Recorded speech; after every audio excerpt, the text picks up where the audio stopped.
प्यारे विद्यार्थियों, नमस्कार। आज आपके बोर्ड परीक्षा को देखते हुए एक महत्वपूर्ण टॉपिक लेने जा रहे हैं, निर्देशांक ज्यामिति।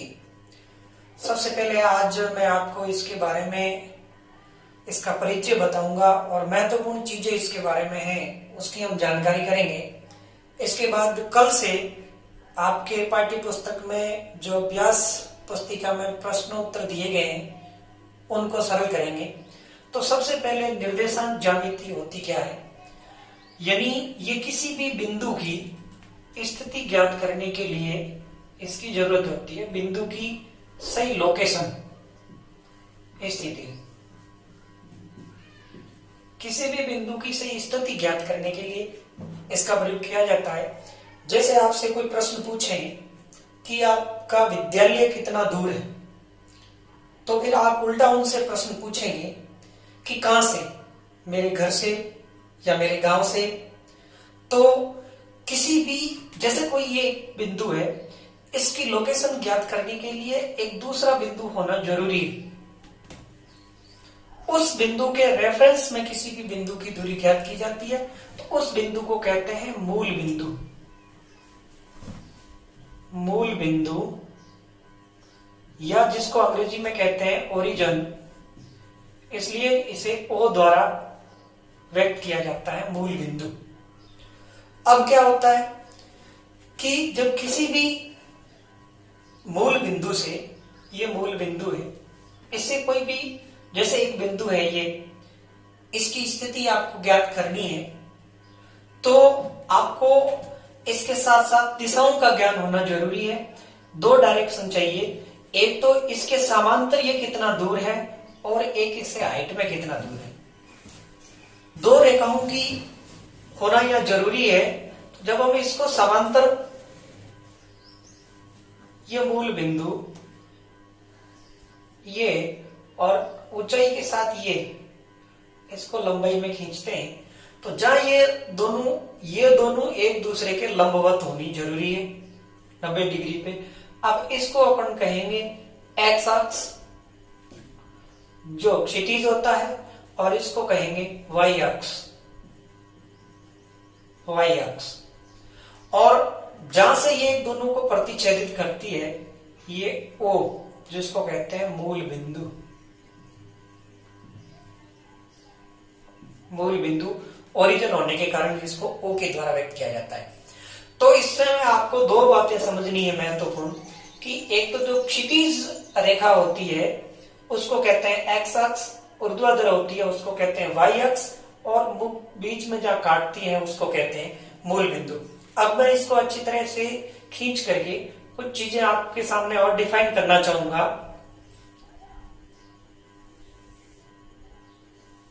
जैसे ये है,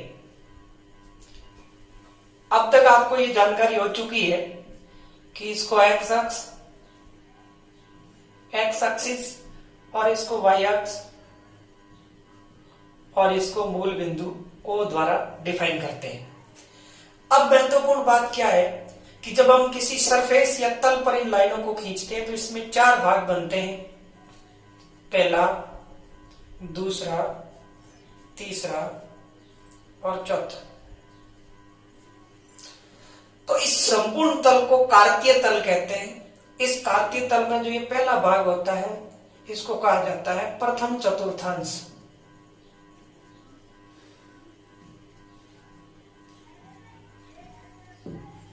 ये दूसरा तल है जिसको कहा जाता है द्वितीय चतुर्थांश।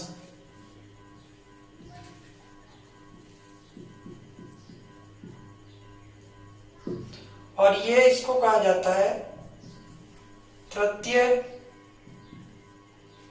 चतुर्थांश, और इसको कहा जाता है चतुर्थ चतुर्थांश। तो जो दो रेखाएं खींची, एक्स अक्ष क्षितिज रेखा, वाई अक्ष ऊर्ध्वाधर रेखा, इन दोनों ने किसी भी तल पर, समतल तल पर चार भाग बनाए, जिसमें प्रथम चतुर्थांश, द्वितीय चतुर्थांश, तृतीय चतुर्थांश और चतुर्थ चतुर्थांश कहा जाता है। इसके बाद नेक्स्ट हम पढ़ने जाते हैं तो महत्वपूर्ण बात यह है कि जो ओरिजिन है, इस ओरिजिन के दाहिनी तरफ जो एक्स अक्ष है उसमें जो दूरी होगी वो धनात्मक अंकित की जाएगी।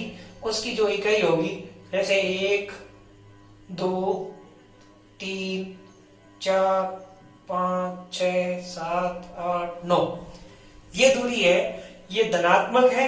और इसी ओरिजिन से इसी एक्स अक्ष के जब हम बाईं तरफ चलते हैं तो इसकी दूरी ऋणात्मक अंकित की जाएगी, -1, -2, -3, -4, -5, -6, -7 ऐसे।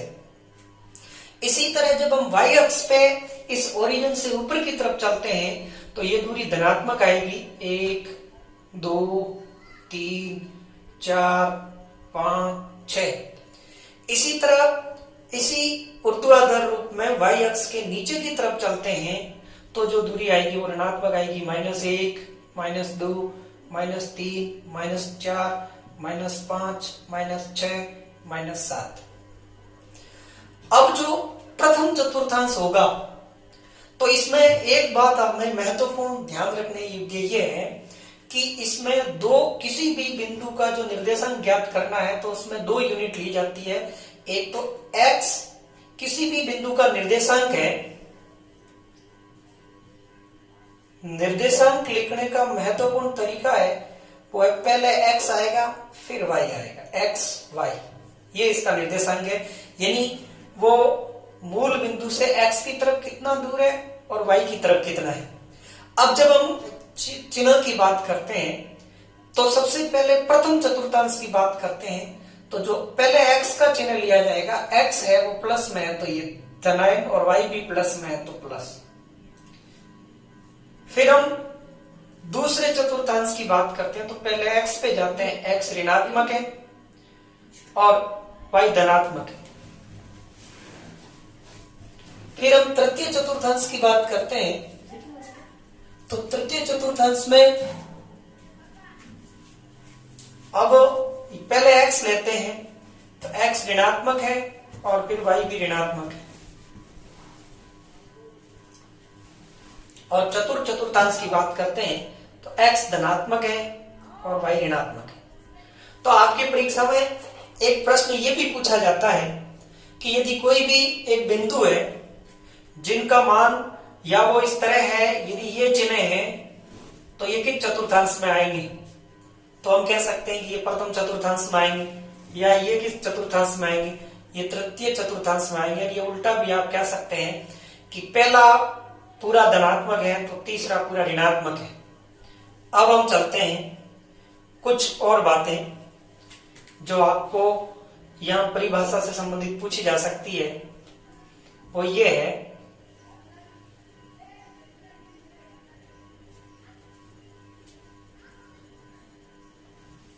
कि यदि कोई भी बिंदु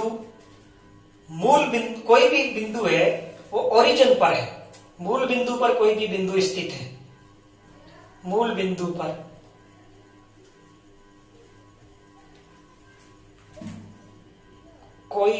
यदि कोई भी बिंदु मूल बिंदु पर स्थित है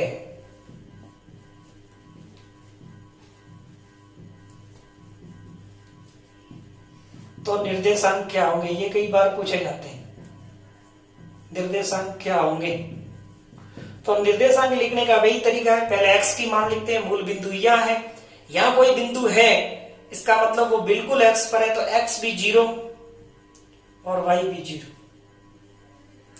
तो परीक्षा में ये प्रश्न पूछा जा सकता है कि एक बिंदु है जो कार्तीय तल के मूल बिंदु पर स्थित है और उसके निर्देशांक क्या होंगे, तो 0 0।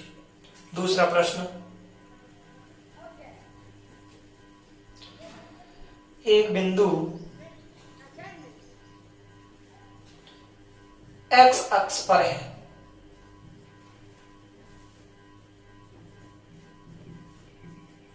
तो उसके निर्देशांक लिखिए।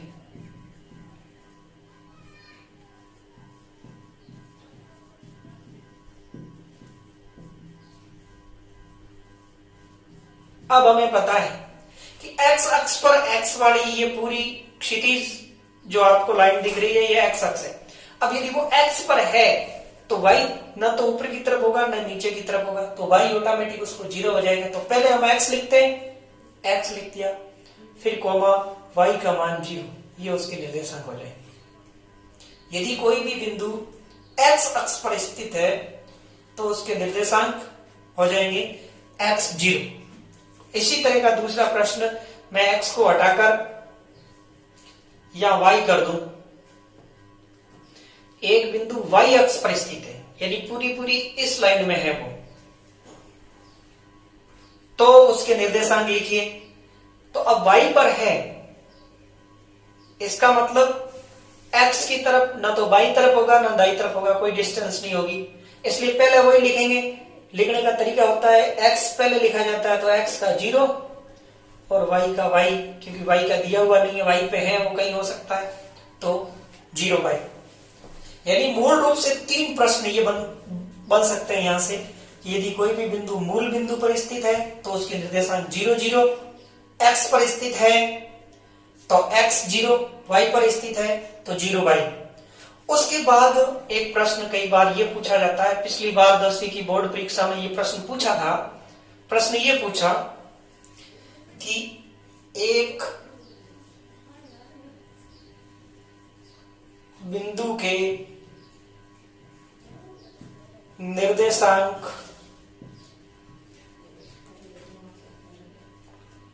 2 5 है तो वह बिंदु y अक्ष से कितना दूर होगा, y अक्ष से कितना दूर है। अब निर्देशांक लिखने का तरीका क्या होता है, x पहले x लिखा जाता है और फिर y लिखा जाता है। x कितना है, 2 यूनिट, इकाई दी नहीं है, इसको आप 2 इकाई लिख सकते हैं, और y की जगह आप 5 लिख सकते हैं। अब आप इस बिंदु पे आओ, 2 धनात्मक है तो मूल बिंदु से दाईं तरफ चलो या, और y 5 है धनात्मक या, यानी इससे आप इसके समांतर सीधी लाइन खींचो और इसके समांतर जहां ये काट रही है इस बिंदु पे, यहां पर। अब आपसे ये पूछ ये रहा है कि y अक्ष से कितना दूर है, तो y ये है, तो बिल्कुल y पे है नहीं, y अक्ष से दूरी ज्ञात करनी है। इसका मतलब ये कितना दूर है, जितना ये दूर है, क्योंकि ये रेखा समांतर है तो 2 यूनिट या 2 इकाई। इसी तरह प्रश्न इसकी जगह ये भी पूछा जा सकता था कि ये बिंदु है वो x अक्ष से कितना दूर है, तो x अक्ष से दूर है तो हम देखेंगे कि ये बिंदु यहां है, और ये प्रश्न ये पूछा जा सकता है y की जगह मैं x कर दूं, x अक्ष से कितना दूर है। अब बिंदु तो यहां है, अब x यहां है, तो ये डिस्टेंस है, ये कितनी है, ये 5 है, तो x अक्ष से कितना है, तो x से इसकी दूरी हो जाएगी 5 इकाई। ये प्रश्न पूछा जा सकता है। एक और जैसे स्थिति मैंने आपको बताई, जैसे कोई भी बिंदु है तो उसको आप दर्शाएंगे कैसे, जैसे कोई भी बिंदु है उसके निर्देशांक है 3 - 5। एक प्रश्न है, एक बिंदु के निर्देशांक 3, -4 है, तो उस बिंदु की कार्तिकीय तल में स्थिति बताइए कि चतुर्थांश में आएगा, तो वह बिंदु किस चतुर्थांश में होगा। अब आपको सबसे पहले तो ये पता होना चाहिए कि 3 क्या है, 4 किसका मान है, ये x है, ये y है। x का मान कैसा है, धनात्मक है, तो पहले आप ओरिजिन पे आ जाओ, मूल बिंदु पे आ जाओ। मूल बिंदु पे x का मान धनात्मक किस तरफ है, दाईं तरफ। दाईं तरफ कितना चलना, 3 इकाई, ये रहा 3 इकाई। अब फिर y का मान ऋणात्मक है, y का मान फिर ओरिजिन पे आओ, ऊपर ऋणात्मक है नीचे, तो नीचे ऋणात्मक है, कितना नीचे चलना है कि 4 इकाई, तो यहां से नीचे चलो 4 इकाई। अब इसका तरीका ये होता है कि जैसे 3 है तो 3 पे y अक्ष के समांतर एक लाइन खींच लो, और ये है तो ये x अक्ष के समांतर लाइन खींच, तो जहां प्रतिच्छेदित करती है वह बिंदु, यानी ये रहा। तो ये कौन सा चतुर्थांश है, तो कि चतुर्थ चतुर्थांश।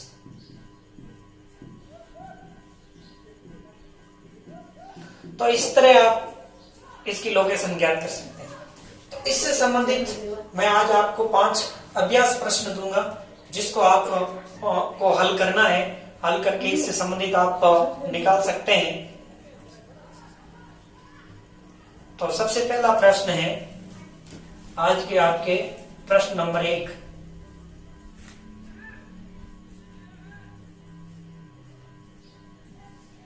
एक बिंदु जिसके निर्देशांक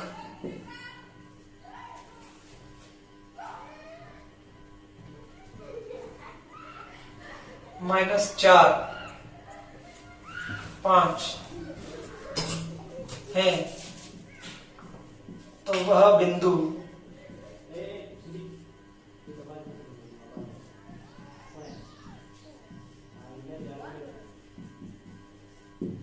किस निर्देशांक में होगा। पहला प्रश्न ये। दूसरा ये, एक बिंदु x अक्ष पर स्थित है,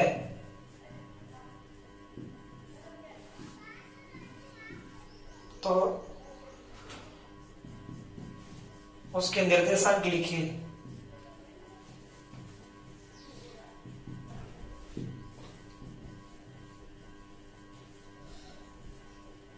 तीसरा प्रश्न,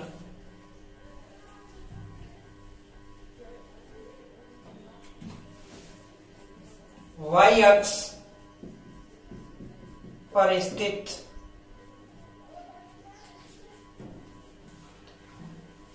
y अक्ष पर स्थित बिंदु के निर्देशांक लिखिए।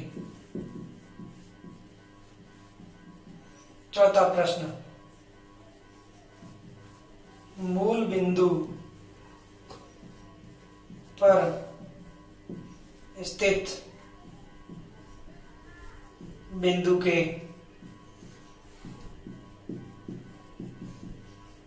निर्देशांक लिखिए। पांचवा प्रश्न,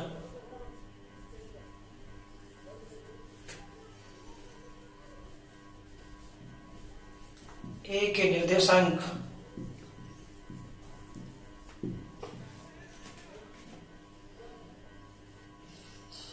तीन -7